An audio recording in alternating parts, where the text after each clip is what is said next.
এই দলটি সম্পূর্ণ দুর্বৃত্ত দ্বারা গঠিত।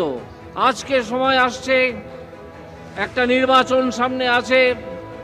এই নির্বাচনে সেই দুষ্কৃতী দলকে একটা শিক্ষা দিতে হবে।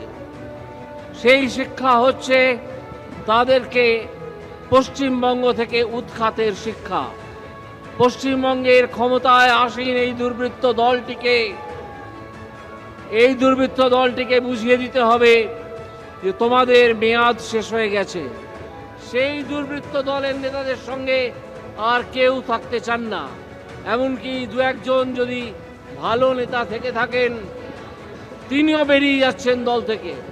এই দলটির সঙ্গে থাকা যায় না বলে সম্পূর্ণ দুর্বৃত্ত পরিবৃত একটি দল, তাকে এই আসন্ন লোকসভা নির্বাচনে আমি আপনাদেরকে আহ্বান জানাবো, এই তৃণমূল কংগ্রেসকে একটা ভোটও নয়।